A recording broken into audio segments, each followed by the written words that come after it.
إن هو إلا ذكر للعالمين۔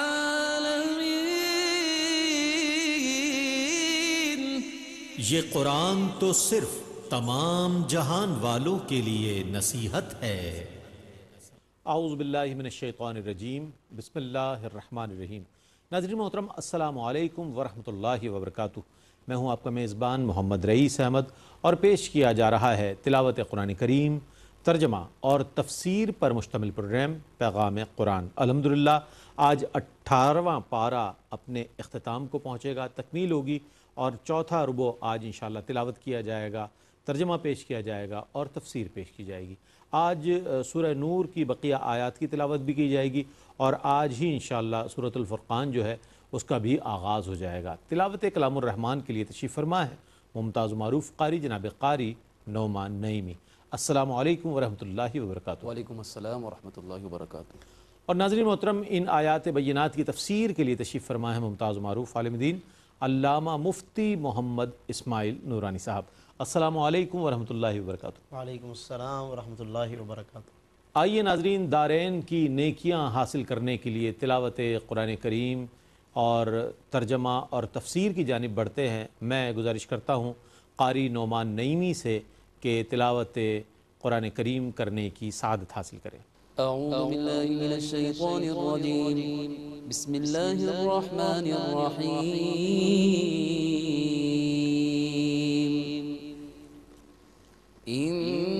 انما كان قول المؤمنین اذا دعوا الى اللہ ورسوله ليحكم بينهم ان يقولوا سمعنا واطعنا واولئک هم المفلحون۔ میں اللہ کی پناہ میں آتا ہوں شیطان مردود سے۔ اللہ ہی کے نام سے شروع کرتا ہوں جو نہایت رحم فرمانے والا بہت مہربان ہے۔ اور جب مومنوں کو بلایا جائے تاکہ اللہ اور اس کا رسول ان کے درمیان فیصلہ کریں تو ان کو یہی کہنا چاہیے کہ ہم نے سنا اور ہم نے اطاعت کی، اور وہی لوگ فلاح پانے والے ہیں۔ ومن يطع الله ورسوله ويخشى الله ويتقه فأولئك هم الفائزون۔ اور جو لوگ اللہ اور اس کے رسول کی اطاعت کرتے ہیں اور اللہ سے ڈرتے رہتے ہیں اور اس کی نافرمانی سے بچتے رہتے ہیں تو وہی لوگ کامیاب ہونے والے ہیں۔ وَأَقْسَمُوا بِاللَّهِ جَهْدَ أَيْمَانِهِمْ لَئِنْ أَمَرْتَهُمْ لَيَخْرُجُنَّ قُلْ لَا تُقْسِمُوا طَاعَةٌ مَّعْرُوفَةٌ إِنَّ اللَّهَ خَبِيرٌ بِمَا تَعْمَلُونَ۔ اور منافقوں نے اللہ کی خوب پکی قسمیں کھائیں کہ اگر آپ انہیں جہاد کے لیے نکلنے کا حکم دیں تو وہ ضرور نکلیں گے۔ آپ کہیے تم قسمیں نہ کھاؤ، تمہاری اطاعت معلوم ہے، بے شک تم جو کچھ کرتے ہو اللہ اس کی خبر رکھنے والا ہے۔ قل اطیعوا اللہ واطیعوا الرسول فإن تولوا فإنما علیہ ما حمل وعلیکم ما حملتم وإن تطیعوه تهتدوا وما علی الرسول الا البلاغ المبین۔ آپ کہیے اللہ کی اطاعت کرو اور رسول کی اطاعت کرو، پس اگر تم نے روگردانی کی تو رسول کے ذمے وہی ہے جو ان پر لازم کیا گیا ہے، اور تمہارے ذمے وہی ہے جو تم پر لازم کیا گیا ہے، اور اگر تم رسول کی اطاعت کرو گے تو ہدایت پا جاؤ گے، اور رسول کے ذمے تو صرف احکام کو صاف صاف پہنچا دینا ہے۔ وعد اللہ الذین آمنوا منکم وعملوا الصالحات ليستخلفنهم في الأرض كما استخلف الذين من قبلهم وليمكنن لهم دينهم الذي ارتضى لهم وليبدلنهم من بعد خوفهم أمنا يعبدونني لا يشركون بي شيئا ومن كفر بعد ذلك فأولئك هم الفاسقون۔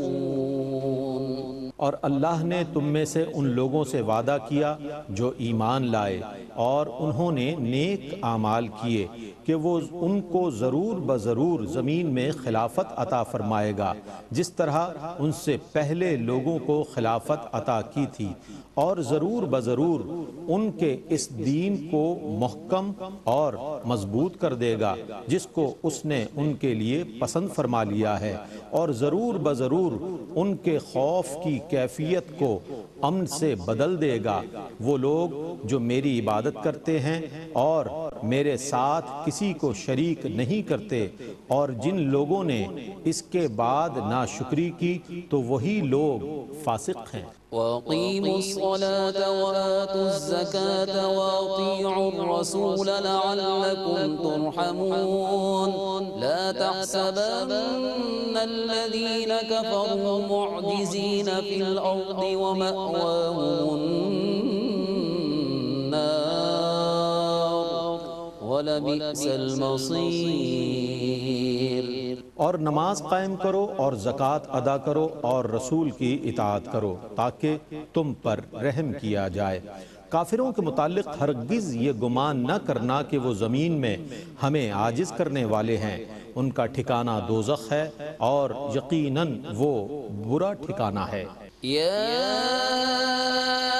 ایھا الذین آمنوا لیستأذنکم الذین ملکت ایمانکم والذین لم یبلغوا الحلم منکم ثلاث مرات من قبل صلاة الفجر وحين تضعون ثيابكم من الظهيرة ومن بعد صلاة العشاء ثلاث عورات لكم ليس عليكم ولا عليهم جناح بعدهم طوافون عليكم بعضكم على بعض كذلك يبين الله لكم الآيات والله عليم حكيم۔ اے ایمان والو، تمہارے مملوک غلاموں اور نابالغ لڑکوں کو گھروں میں داخل ہونے کے لیے 3 اوقات میں اجازت طلب کرنی چاہیے: نماز فجر سے پہلے اور ظہر کے وقت جب تم اپنے فالتو کپڑے اتار دیتے ہو، اور عشاء کی نماز کے بعد۔ یہ 3 اوقات تمہارے پردے کے ہیں۔ ان 3 اوقات کے بعد بلا اجازت آنے میں نہ تم پر کوئی حرج ہے اور نہ ان پر کوئی گناہ ہے۔ وہ تمہارے ہاں ایک دوسرے کے پاس گھروں میں آنے جانے والے ہیں۔ اللہ اسی طرح اپنی آیتیں تمہارے لیے بیان فرماتا ہے، اور اللہ خوب علم والا، بے حد حکمت والا ہے۔ وَإِذَا بَلَغَ الْأَطْفَالُ مِنكُمُ الْحُلُمَ فَلْيَسْتَأْذِنُوا كَمَا اسْتَأْذَنَ الَّذِينَ مِن قَبْلِهِمْ كَذَلِكَ يُبَيِّنُ اللَّهُ لَكُمْ آيَاتِهِ وَاللَّهُ عَلِيمٌ حَكِيمٌ۔ اور جب تمہارے لڑکے سن بلوغت کو پہنچ جائیں تو ان کو بھی اجازت طلب کر کے آنا چاہیے، جیسا کہ ان سے پہلے مرد اجازت طلب کرتے ہیں۔ اللہ اسی طرح اپنی آیتیں تمہارے لیے بیان فرماتا ہے، اور اللہ خوب علم والا، بے حد حکمت والا ہے۔ والقواعد من النساء اللاتي لا يرجون نكاحا فليس عليهن جناح أن يضعن ثيابهن غير متبرجات بزينة وأن يستعففن خير لهم والله سميع عليم۔ اور وہ بوڑھی عورتیں جو نکاح کی امید نہیں رکھتی ان پر اس میں کوئی گناہ نہیں ہے کہ وہ اپنے حجاب کے کپڑے اتار رکھیں جبکہ وہ اپنا بناؤ سنگھار دکھانے والی نہ ہوں، اور اگر وہ اس سے بھی احتیاط کریں تو ان کے لیے بہتر ہے، اور اللہ بہت سننے والا بے حد جاننے والا ہے۔ ليس على الأعمى حرج ولا على الأعرج حرج ولا على المريض حرج ولا على أنفسكم أن تأكلوا من بيوتكم أو بيوت آبائكم أو بيوت آبائكم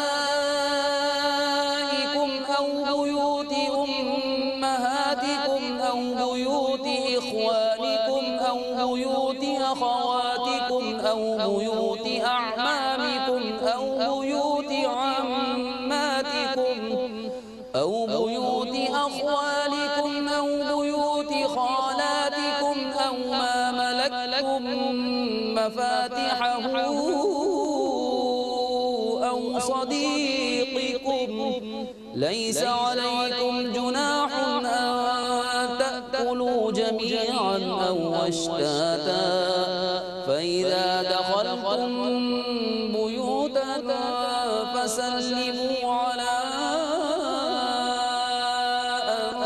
أنفسكم تحية من عند الله مباركة طيبة كذلك يبين الله لكم الآيات لعلكم تعقلون۔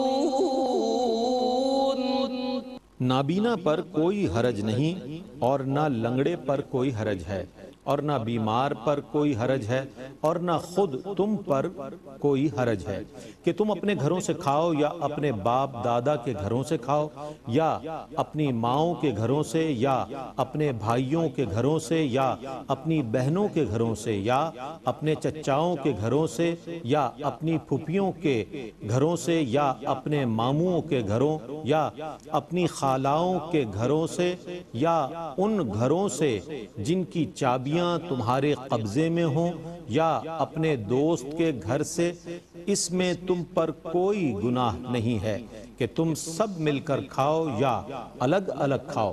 پھر جب تم گھروں میں داخل ہو تو اپنے لوگوں پر سلام کرو، اللہ سے اچھی دعا کرو کہ برکت اور پاکیزگی اللہ کی طرف سے نازل ہو۔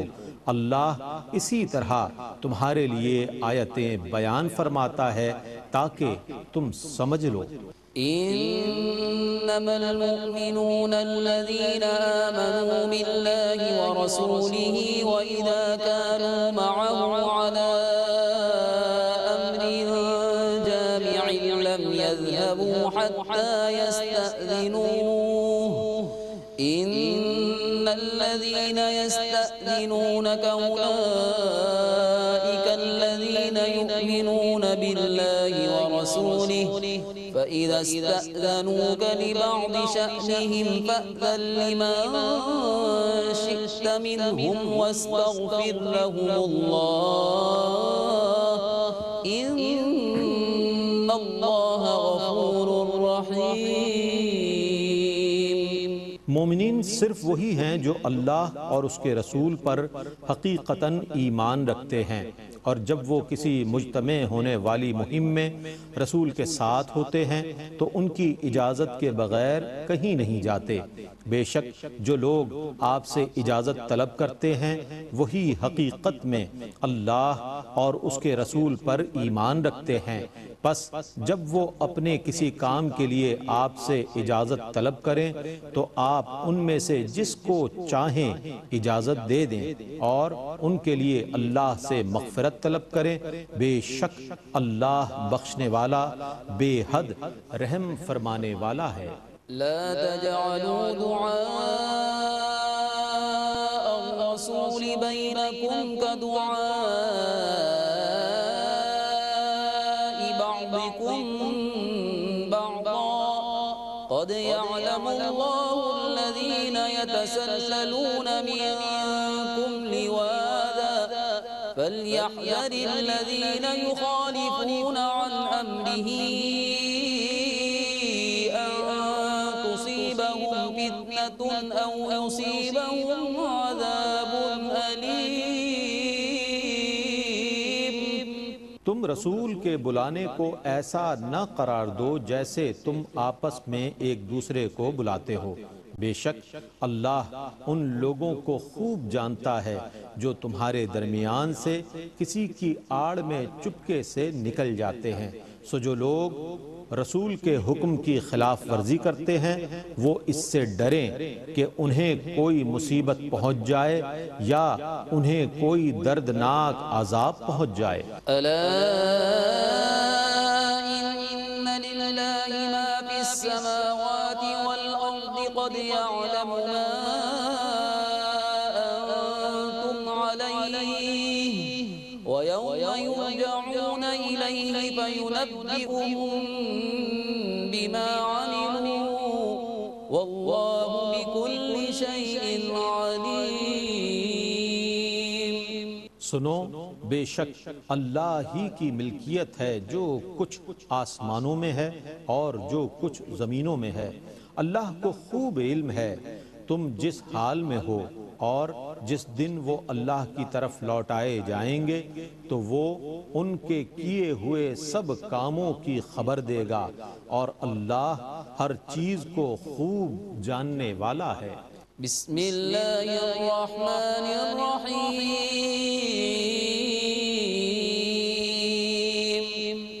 تبارک الذی نزل الفرقان على عبده ليكون للعالمین نذیرا الذی له ملک السماوات والأرض ولم يتخذ ولدا ولم يكن له شريك في الملك وخلق كل شيء فقدره تقديرا۔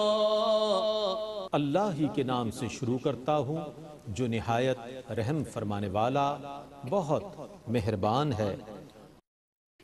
وہ برکت والا ہے جس نے اپنے مکرم بندے پر بتدریج الفرقان قرآن مجید کو نازل فرمایا تاکہ وہ تمام جہانوں کے لیے عذاب سے ڈرانے والے ہوں۔ وہ ذات جس کی سلطنت میں تمام آسمان اور تمام زمینیں ہیں، اس نے کوئی اولاد نہیں بنائی اور نہ اس کی سلطنت میں اس کا کوئی شریک ہے۔ اس نے ہر چیز کو پیدا کیا پھر اس کو ایک مقرر کردہ اندازے پر رکھا۔ واتخذوا من دونه آلهة لا يخلقون شيئا وهم يخلقون ولا يملكون لأنفسهم ضرا ولا نفعا ولا يملكون موتا ولا حياة ولا نشورا۔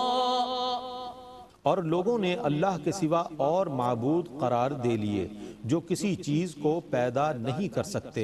وہ خود پیدا کیے گئے ہیں اور نہ وہ اپنے لیے کسی ضرر اور نفع کے مالک ہیں، اور نہ وہ موت کے مالک ہیں اور نہ حیات کے، اور نہ مرنے کے بعد زندہ کیے جانے کے۔ وقال الذين كفروا إن هذا إلا إفك افتراه وأعانه عليه قوم آخرون فقد جاءوا ظلما وزورا۔ اور کافروں نے کہا یہ قرآن تو صرف من گھڑت بات ہے جس کو اس رسول نے گھڑ لیا ہے، اور اس پر دوسرے لوگوں نے اس کی مدد کی ہے۔ سو ان کافروں نے ظلم کیا اور جھوٹ بولا۔ وقالوا أساطير الأولين اكتتبها فهي تملى عليه بكرة وأصيلا قل أنزله الذي يعلم السر في السماوات والأرض إنه كان غفورا رحيما۔ اور انہوں نے کہا یہ گزشتہ لوگوں کی کہانیاں ہیں جن کو اس رسول نے لکھوا لیا جو اس پر صبح و شام پڑھی جاتی ہیں۔ آپ کہیے کہ اس قرآن کو اس ذات نے نازل کیا ہے جو آسمانوں اور زمینوں کی تمام پوشیدہ باتوں کو جانتا ہے، بے شک وہ بہت بخشنے والا بے حد رحم فرمانے والا ہے۔ وقالوا ما لهذا الرسول يأكل الطعام ويمشي في الأسواق لولا أنزل إليه ملك فيكون معه نذيرا۔ اور کافروں نے کہا یہ کیسا رسول ہے جو کھانا کھاتا ہے اور بازاروں میں چلتا ہے، اس کے ساتھ کوئی فرشتہ کیوں نہیں نازل کیا گیا جو اس کے ساتھ عذاب سے ڈرانے والا ہوتا۔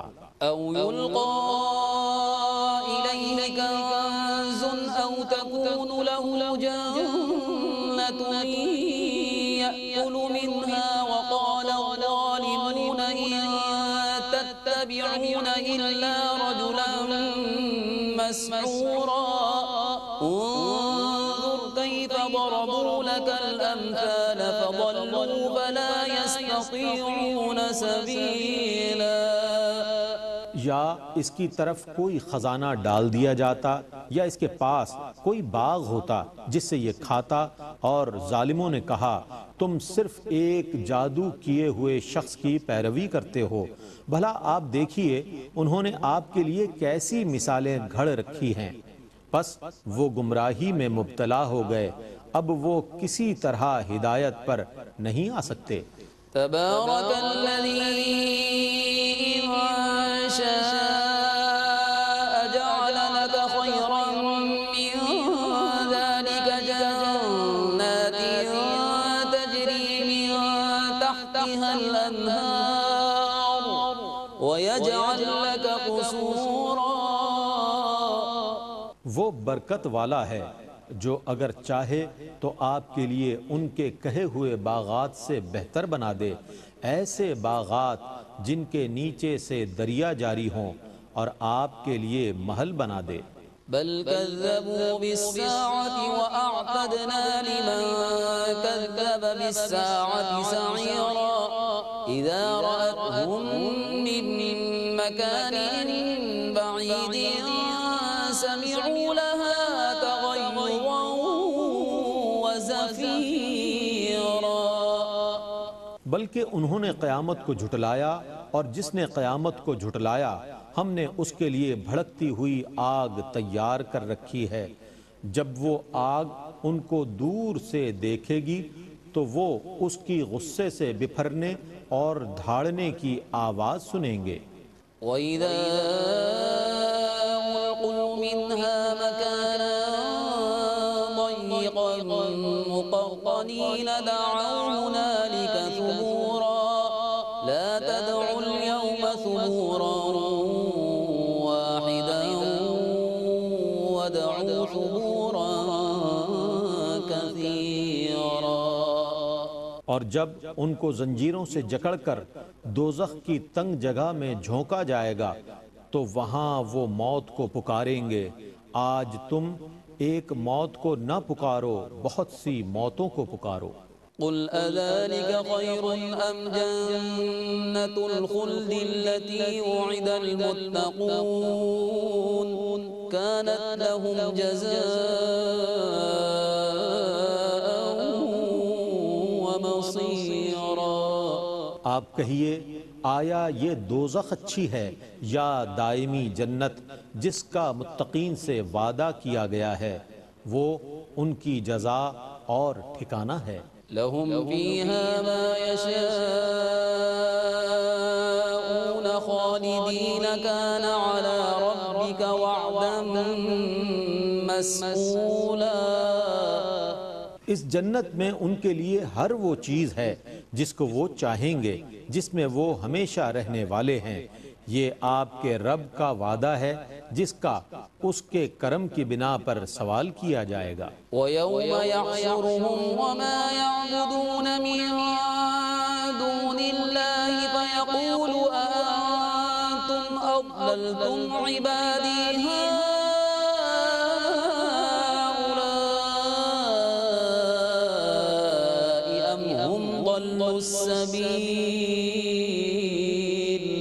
اور جس دن ان کافروں کو جمع کیا جائے گا اور ان کو جن کی وہ اللہ کے سوا عبادت کرتے تھے، پھر وہ ان معبودوں سے فرمائے گا آیا تم نے میرے ان بندوں کو گمراہ کیا تھا یا یہ خود ہی گمراہی میں مبتلا ہو گئے تھے؟ قالوا سبحانك ما كان ينبغي لنا أن نتخذ من دونك من أولياء ولكن متعتهم وآباءهم حتى نسوا الذكر وكانوا قوما بورا۔ وہ کہیں گے تو ہر عیب اور نقص سے پاک ہے، ہمیں یہ لائق نہ تھا کہ ہم تجھے چھوڑ کر اوروں کو مددگار بناتے، لیکن تو نے ان کو اور ان کے باپ دادا کو خوشحالی عطا فرمائی حتیٰ کہ انہوں نے نصیحت کو بھلا دیا اور یہ لوگ تھے ہی ہلاک ہونے والے۔ فقد كذبوكم بما تقولون فما تستطيعون صرفا ولا نصرا ومن يظلم منكم نذقه عذابا كبيرا۔ سو اے مشرکو، تمہارے معبودوں نے تمہاری کہی ہوئی باتوں کی تکذیب کر دی، پس اب تم نہ عذاب کو دور کر سکتے ہو نہ اپنی مدد کر سکتے ہو، اور تم میں سے جس نے بھی ظلم کیا ہے ہم اس کو بہت بڑا عذاب چکھائیں گے۔ وما أرسلنا قبلك من المرسلين إلا إنهم ليأكلون الطعام ويمشون في الأسواق وجعلنا بعضكم لبعض فتنة أتصبرون وكان ربك بصيرا۔ اور ہم نے آپ سے پہلے جتنے رسول بھیجے وہ سب کھانا کھاتے تھے اور بازاروں میں چلتے تھے، اور ہم نے تم میں سے بعض کو دوسرے بعض کے لیے آزمائش کا سبب بنایا ہے، کیا تم صبر کرو گے؟ اور آپ کا رب خوب دیکھ۔ تلاوت قرآن کریم اور ترجمہ پیش کیا گیا۔ آئیے ان آیات بینات کی تفہیم کے لیے بڑھتے ہیں مفتی محمد اسماعیل نورانی صاحب کی جانب۔ جزاک اللہ۔ بسم اللہ الرحمن الرحیم، الحمدللہ رب العالمین والصلاة والسلام علی اشرف الانبیاء وسید المرسلین۔ الحمدللہ ناظرین کرام، آج کی اس نشست میں 18ویں پارے کے آخری ربع کی تلاوت کی گئی ہے، جس میں سورۃ النور مکمل ہوئی اور اس کے ساتھ ہی سورۃ الفرقان کا آغاز کیا گیا ہے۔ کل کی نشست میں ناظرین جب اختتامی آیات کے جو ہم نے جن کی تلاوت سماعت کی، ان میں اللہ رب العالمین نے منافقین کا ایک رویہ خاص طور پر بیان فرمایا ہے، اور آج کی تلاوت میں جن آیات سے آغاز کیا گیا ہے ان آیات میں پھر منافقین کے اس رویے کے برعکس اہل ایمان کا ایک رویہ بیان کیا گیا ہے۔ خلاصہ اس کا یہ ہے کہ منافقین کے متعلق جو کل کی ہم نے تلاوت سماعت کی، اس میں اللہ رب العالمین نے بیان فرمایا کہ جب ان کے معاملے میں کوئی فیصلہ نازل ہوتا ہے تو اس وقت یہ اعراض کرتے ہیں، منہ پھیرتے ہیں، یعنی باوجود اس کے کہ رسول اللہ صلی اللہ علیہ وسلم کی زبان سے فیصلہ سنتے ہیں لیکن یہ اعراض کرتے ہیں۔ وَإِذَا دُعُوا إِلَى اللَّهِ وَرَسُولِهِ، جب انہیں بلایا جائے اللہ اور اس کے رسول کی طرف، لِيَحْكُمَ بَيْنَهُمْ، تاکہ وہ رسول فیصلہ کریں، اِذَا فَرِيقٌ مِّنْهُمْ مُعْرِضُونَ، تو ایک جماعت ان میں سے اعراض کرتی ہے، منہ پھیر کے نکل جاتی ہے۔ ہاں اگر فیصلہ ان کے حق میں ہو، وَإِن يَكُن لَّهُمُ الْحَقُّ، یأتوا الیہ مذعنین، تو تیزی سے تسلیم کرتے ہوئے گردن جھکاتے ہوئے دوڑے چلے آتے ہیں۔ یہ منافقین کا ایک رویہ ہے۔ افی قلوبہم مرض، کیا ان کے دلوں میں نفاق کی بیماری ہے؟ ام ارتابوا، یا یہ شک میں مبتلا ہیں؟ ام یخافون، یا انہیں خوف لگا ہوا ہے؟ ان یحیف اللہ علیہم ورسولہ، کہ اللہ اور اس کا رسول ان کے ساتھ ظلم فرمائیں گے؟ انہیں اس طرح کے اندیشے لگے ہوئے ہیں۔ یہ منافقین کا رویہ ہے۔ اور آج کی ناظرین جو تلاوت کی گئی ہے آیتیں آپ نے سماعت کی، ان میں اللہ رب العالمین نے ابتدا ہی سے اہل ایمان کا رویہ کیا خوبصورتی کے ساتھ بیان کیا۔ فرمایا انما کان قول المؤمنین، اہل ایمان کیا کہتے ہیں؟ اذا دعوا الی اللہ ورسولہ، کہ جب انہیں اللہ اور اس کے رسول کی طرف بلایا جائے کیا کہتے ہیں؟ لیحکم بینہم، فیصلے کے لیے، ان یقولوا، تو وہ کہتے ہیں سمعنا واطعنا، ہم نے سنا اور ہم اطاعت کرتے ہیں۔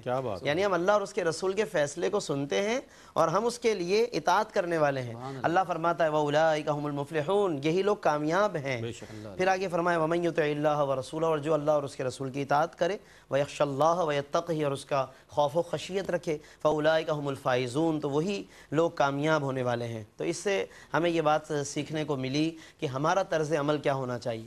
اذان کی آواز آتی ہے، نماز کے لیے بلایا جاتا ہے، رمضان طلوع ہوتا ہے، روزوں کی طرف بلایا جاتا ہے، تراویح کی طرف بلایا جاتا ہے، کیا خدا نخواستہ کہیں ہم معرضون، اعراض تو نہیں کرتے؟ یا پھر ہم بھی ان اہل ایمان کی طرح سمعنا واطعنا، ہاں ہم نے سنی اذان، اور ہم اطاعت کرتے ہوئے اللہ کے حضور حاضر ہو جاتے یا تیاری کرنے لگ جاتے ہیں؟ ضرور ہمیں اپنے رویوں پر غور کرنا چاہیے۔ اور ناظرین اس کے علاوہ آیت نمبر 55 کا جب ہم مطالعہ کریں، آج کی تلاوت میں یہ آیت تلاوت کی گئی، اہل ایمان سے اللہ نے خلافت کا وعدہ فرمایا، کیونکہ ظاہر ہے کہ بہت مظالم برداشت کے اہل ایمان نے۔ مکی زندگی کو دیکھیے، مدنی زندگی میں بھی مسلسل غزوات کا سلسلہ رہا ہے، تو ایک اسٹرگل رہی ہے، مسلسل کوششیں کرتے رہے دین کے لیے، دین کے پرچم کو بلند کرنے کے لیے۔ اور ایسے وقت میں اللہ رب العالمین ایک آیت نازل فرماتا ہے وعد اللہ الذین آمنوا منکم وعملوا الصالحات، اللہ نے اہل ایمان اور نیک عمل کرنے والوں سے وعدہ فرما لیا، لیستخلفنہم فی الارض، کہ اللہ زمین میں انہیں ضرور خلافت عطا فرمائے گا، سبحان اللہ، جیسا کہ ان سے پہلوں کو عطا فرمائی، کما استخلف الذین من قبلہم ولیمکنن لہم دینہم الذی ارتضی لہم، اور اللہ ان کے دین کو بھی مضبوط فرما دے گا، ولیبدلنہم من بعد خوفہم امنا، اور ان کے خوف کو اللہ امن میں تبدیل فرما دے گا۔ اور یہ وعدہ تھا اللہ کا، اور اس وعدے کو اللہ نے کیسا پورا فرمایا کہ اس کے بعد پھر آپ دیکھیے کہ نبی صلی اللہ علیہ وسلم کو جو فتوحات ملی، آپ صلی اللہ علیہ وسلم کے دور مبارک میں جہاں جہاں تک اسلام پھیلا، عرب کے قبائل میں دور دور تک اسلام کا پرچم لہرایا، اور پھر اس کے بعد آپ صلی اللہ علیہ وسلم کے نقش قدم پر، یعنی جس کو کہتے ہیں خلافت علی منہاج النبوت، یعنی نبی صلی اللہ علیہ وسلم کے طرز پر جب اس خلافت کو اپنایا اور انہوں نے انجام دیا، تو آپ دیکھیے کہ اللہ نے کہاں کہاں تک اسلام کا پرچم لہرا دیا۔ سیدنا صدیق اکبر کے دور میں، سیدنا فاروق اعظم کے دور میں، سیدنا عثمان، سیدنا مولا علی رضی اللہ عنہ اجمعین کے ادوار میں، اور کیسا زبردست امن و امان قائم ہوا، دور و دراز تک کے لوگوں کے لیے رزق کے فراوانیاں بھی ہیں اور دیگر برکتیں بھی ہمیں ان ادوار مبارکہ میں نظر آتی ہیں۔ تو یہ اللہ رب العالمین کا ایک وعدہ تھا اور جس کی ہمیں تکمیل ان مبارک زمانوں میں نظر آتی ہے۔ پھر اس کے علاوہ ناظرین اس صورت میں آیت نمبر 58 کا جب ہم مطالعہ کریں تو ہمیں کچھ گھریلو اعتبار سے معاشرتی اور گھریلو جو اخلاقیات ہیں، اجازت طلب کرنا، پچھلی آیتوں میں اور گزشتہ درس میں جو ہم نے اس حوالے سے جو اجازت طلب کرنے کے کچھ شرعی احکام کی طرف اشارہ کیا تھا، وہ تھے کہ جب ہم طور پہ کسی کے گھر جاتے ہیں وہاں اجازت لینے کے کیا آداب ہیں وہ بیان کیے گئے۔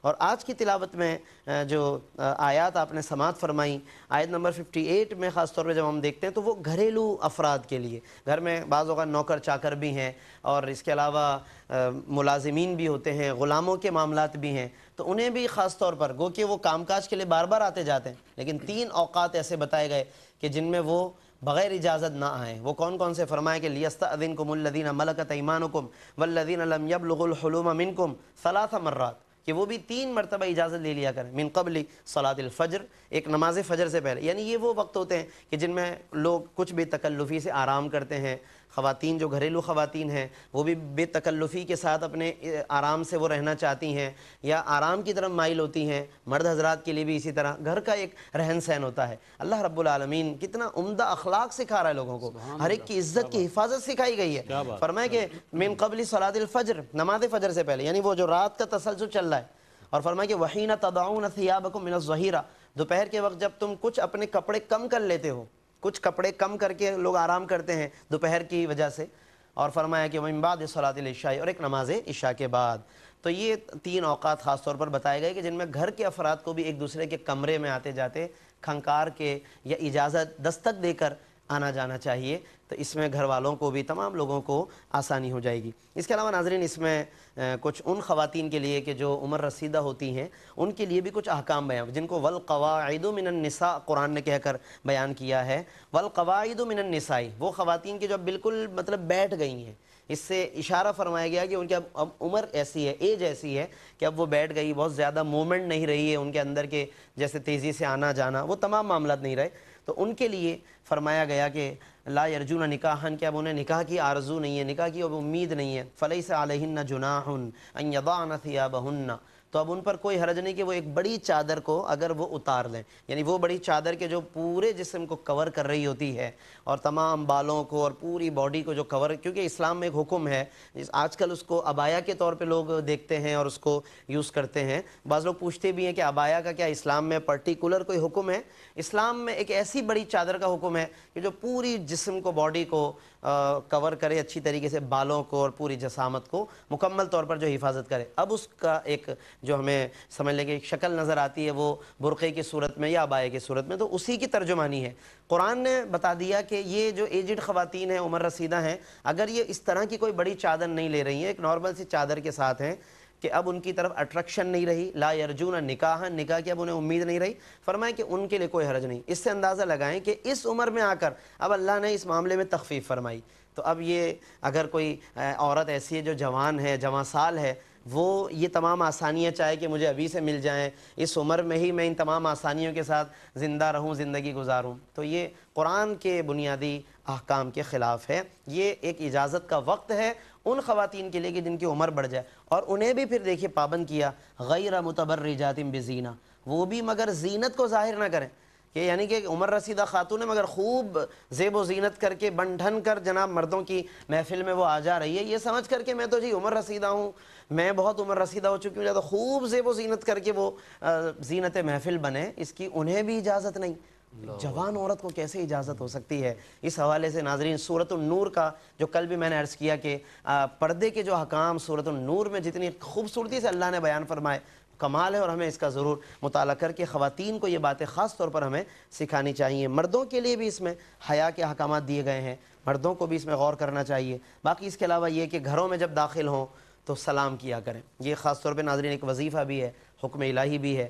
گھر میں اگر ہم برکت چاہتے ہیں، رزق کی برکت چاہیے، سلام کرنا چاہیے۔ فرمایا فَإِذَا دَخَلْتُمْ بُيُوتًا فَسَلِّمُوا عَلَىٰ أَنفُسِكُمْ تَحِيَّةً مِّنْ عِندِ اللَّهِ مُبَارَكَةً طَيِّبَةً، برکت کا باعث ہے، گھر میں جب جائیں سلام کریں، برکت ہوگی اور پاکیزگی بھی ہے، اس کے ذریعے سے ہو سکتا ہے کہ پھر اچھا آغاز ہو جائے۔ بعض اوقات بغیر سلام کے شروع ہو گئے تو ہو سکتا ہے کوئی جھگڑے پر اختتام ہو اس کا جا کر، یا کچھ اور ہی معاملہ ہو، لیکن سلام کی برکت سے ہو سکتا ہے کہ کوئی بڑا معاملہ ٹل جائے اور کچھ آسانیاں آپ کو نصیب ہو جائیں، رزق میں برکت ہوتی ہے۔ بعض روایتوں میں بھی یہ وظیفہ بتایا کہ جس کو رزق میں برکت کی تلاش ہو تو وہ گھر میں جب آئے تو وہ سلام کرے، گھر والے کوئی نہ ہو تو وہ نبی صلی اللہ علیہ وسلم کو سلام کرے، اور پھر سورۃ الاخلاص کی تلاوت کرے، 3 مرتبہ سورہ اخلاص پڑھ لیجئے، پہلے سلام کر لیں پھر سورہ اخلاص گھر میں پڑھ لیں، انشاءاللہ اس کی وجہ سے بھی برکت ہوگی۔ آیت نمبر 63 ناظرین بالکل اختتام ہے تقریباً سورۃ النور کا، جس میں اللہ نے آداب بارگاہ رسالت بتائے ہیں۔ لا تجعلوا دعاء الرسول بینکم کدعاء بعضکم بعضا، رسول کے پکارنے کو تم آپس میں ایسے نہ بنا لو جیسے ایک دوسرے کو آواز دیتے ہو، آپس میں ایک دوسرے کو بے تکلفی سے بلا لیتے ہیں، آواز دے دیتے ہیں۔ نبی صلی اللہ علیہ وسلم کی بارگاہ کا ادب سکھایا، اور اللہ رب العالمین دیکھیے کہ کس قدر آداب رسالت بیان فرماتا ہے۔ سورۃ الحجرات جو آگے آئے گی اس میں الگ آداب، سورۃ الاحزاب کے اندر بھی کئی آداب سکھائے گئے ہیں، اور یہ سورۃ النور ہے، اس میں فرمایا اس طرح نہ بنا لو جیسے ایک دوسرے کو پکارتے ہو، عامیانہ اسٹائل نہیں ہونا چاہیے، بلکہ جب انہیں پکارو القاب کے ساتھ، آداب کے ساتھ، احترام کے ساتھ۔ یعنی یہاں پر ہمیں یوں سوچنا چاہیے کہ وہ رسول کہ جو دنیا میں آئے اللہ کا ادب سکھانے، رسول بنیادی طور پر آتے ہیں اللہ کا ادب سکھانے، اور اللہ خود ان کا ادب سکھا رہا ہے، یہ مقام رسالت آپ صلی اللہ علیہ وسلم ہے۔ ہمیں اس سے ہی اندازہ ہو جانا چاہیے یہ بارگاہ کا مقام کس قدر اہم ہے اور کتنا ضروری ہے۔ باقی ناظرین اس کے ساتھ ہی سورۃ الفرقان بھی چونکہ آج تلاوت کی گئی، 2 رکوع اس کے تلاوت کیے گئے ہیں، اس کے ساتھ ہی چونکہ 18واں پارہ مکمل ہوا ہے، کل 77 آیتیں ہیں سورۃ الفرقان میں، مکی صورت ہے، 6 رکوع پر مشتمل ہے۔ اس میں فرقان کا لفظ چونکہ شروع میں آیا، اللہ نے قرآن کو الفرقان فرمایا۔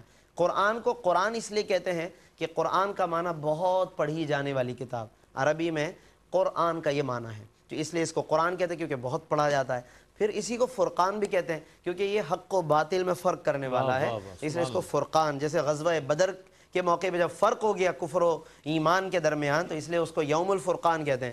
اسی طرح سے قرآن کو بھی الفرقان، تبارک الذی نزل الفرقان، بابرکت ذات ہے وہ کہ جس نے الفرقان نازل فرمایا، لیکون علی عبدہ، اپنے بندہ خاص حضرت محمد صلی اللہ علیہ وسلم پر، لیکون للعالمین نذیرا، تاکہ وہ تمام عالمین کو ڈرانے والے ہو جائیں اللہ کی وعید سے، ناراضگی سے۔ تو یہ ایک آفاقی گویا کہ پیغام ہے، قرآن ایک آفاقی کتاب ہے، عالمگیر ہے، اور اس میں للعالمین سے اشارہ دے دیا ختم نبوت کا کہ اب یہ نبی اور یہ کتاب عالمین کے لیے آ چکی، اب کسی کتاب کی ضرورت نہیں، اب کسی نبی کی ضرورت نہیں ہے۔ باقی اس صورت میں بتوں کا بھی رد کیا گیا، کہ مکی صورتوں میں عام طور پر اس طرح کے مضامین اکثر ہیں کیونکہ کفار کا رد جگہ جگہ ہے۔ وَاتَّخَذُوا مِن دُونِهِ آلِهَةً، کفار نے اللہ کو چھوڑ کر کچھ بت بنا لیے ہیں، لا يخلقون شيئا، کہ جو کسی چیز کو تخلیق نہیں کر سکتے وہ بت، وَهُمْ يُخْلَقُونَ، بلکہ انہیں خود بنایا جاتا ہے، ہاتھوں سے تراشا جاتا ہے، اپنے ہی ہاتھوں کے تراشے ہوئے خدا بن جائیں، کیسے ہو سکتا ہے؟ وَلَا يَمْلِكُونَ لِأَنفُسِهِمْ ضَرًّا وَلَا نَفْعًا، اور نہ یہ کسی ضرر کا اختیار رکھتے ہیں، نہ کسی نفع کا اختیار رکھتے ہیں۔ تو یہ بتوں کا رد اس انداز سے اللہ رب العالمین نے فرمایا، اس لیے بت پرستی کی کوئی گنجائش نہیں، صرف اور صرف توحید یعنی اللہ رب العالمین کی ہی عبادت کی جائے گی، اور سرکار دو عالم صلی اللہ علیہ وسلم کی رسالت اور اس کا احترام، اولیاء کرام کی صالحیت اور ولایت اور اس کی تعظیم اور اتباع، پیروی، یہ خاص طور پر یہ نیک بندوں کی پیروی ہی میں ہمارے لیے کامیابی ہے۔ باقی یہ کہ آخر میں بس ان دو باتوں پر اختتام ہوگا کہ ایک تو قرآن مجید پر کفار اعتراضات کرتے تھے، تو شروع میں آغاز میں الفرقان کہہ دیا، تو کفار کیا کیا اعتراض کرتے تھے؟ کہتے تھے افک افترا، یہ تو ایک معاذ اللہ من گھڑت کتاب ہے، ظلم و زورا، یہ ایک ظلم ہے، جھوٹ ہے معاذ اللہ، اساطیر الاولین، یہ پچھلے لوگوں کی کہانیاں، یہ سب کچھ کہا کرتے تھے۔ لیکن اللہ نے پھر ان سب باتوں کا رد کر کے قرآن کا مقام بتایا کہ اگر غور، اچھا ایک طرف جواب بھی نہیں بن پڑتا تھا اس کتاب کا، جس کو یہ کہانیاں کہہ رہے ہیں تو ایسی کہانی بنا لیں، بنا بھی نہیں پاتے تھے، تو بے مثالی کا اعتراف بھی یوں کرتے تھے اور اعتراضات بھی کرتے تھے۔ دوسری طرف حضور علیہ السلام پر اعتراضات، ما لہذا الرسول یاکل الطعام، کہ یہ رسول کیسے ہو سکتے ہیں، یہ ہماری طرح کھانا کھاتے ہیں، ویمشی فی الاسواق، بازاروں میں آتے جاتے ہیں، یہ حضور علیہ السلام پر اعتراضات کرتے تھے۔ اللہ رب العالمین نے بالکل اختتام پر، جو آج کی تلاوت کا اختتام ہے اس میں جواب دیا کہ وما ارسلنا قبلک من المرسلین، ہم نے اے محبوب آپ سے پہلے بھی جو رسول بھیجے، الا انہم لیاکلون الطعام، وہ بھی کھانا کھاتے تھے۔ تو یہ کوئی انوکھی بات تو نہیں ہے کہ ایک رسول کھانا کھا رہا ہو، ان کا ذہن یہ بنا ہوا تھا کہ رسول کا معاملہ ہم سے اتنا مختلف ہونا چاہیے کہ کسی معاملے میں یکسانیت نہیں ہونی چاہیے۔ انہوں نے اپنے ذہن سے بہت سے نظریات فرض کیے اور انبیاء کو اعتراضات کا نشانہ بنایا۔ اللہ نے دیکھیے کہ اپنی ذات سے بھی اعتراضات کو دور فرمایا، قرآن سے بھی اعتراضات کو دور فرمایا، اور انبیاء پر ہونے والے اعتراضات کو بھی دور فرمایا۔ تو یہ اللہ کی سنت رہی ہے کہ وہ حق پر ہونے والے اعتراضات کو دور فرماتا ہے، اس کا جواب ارشاد فرماتا ہے۔ ہم دعا کرتے ہیں کہ اللہ رب العالمین ہمیں بھی جواب دینے والوں میں رکھے، آمین۔ اللہ ہمیں بھی دفاع کرنے والوں میں رکھے، آمین۔ اعتراض کرنا وہ بھی حق پر، کتاب پر، اللہ رب العالمین اعتراض کرنے سے، ایسی چیزوں پر اعتراض کرنے سے ہمیں اللہ تعالیٰ محفوظ فرمائے، حق کی پیروی اور حق کی اتباع پر ہمیں قائم و دائم رہنے کی توفیق عطا فرمائے، آمین۔ وآخر دعوانا ان الحمدللہ رب العالمین۔ جزاک اللہ مفتی صاحب، بہت خوبصورت انداز میں مفتی صاحب آج کی گئی تلاوت کی تفسیر بیان فرما رہے تھے۔ ناظرین محترم، اللہ تعالیٰ سے دعا ہے کہ اللہ تعالیٰ ہمیں اسلام پر زندگی عطا فرمائے، ایمان پر موت عطا فرمائے، اور بروز حشر نبی کریم علیہ السلام کی شفاعت عظمیٰ سے بہرہ مند فرمائے، اور ARYQ-TV کے اس اہتمام کو قبول فرمائے۔ اور میں دعوت دیتا ہوں دنیا بھر میں رہنے والے ناظرین کو کہ آئیے قرآن کے ساتھ وابستگی اختیار کر لیں اور ARYQ-TV کی اس تحریک میں، یعنی کہ قرآن سے محبت کی تحریک میں شامل ہو جائیں۔ اس کے ساتھ ہی اپنے میزبان محمد رئیس احمد کو اجازت دیجیے، اللہ حافظ۔ إن هو إلا ذكر للعالمين۔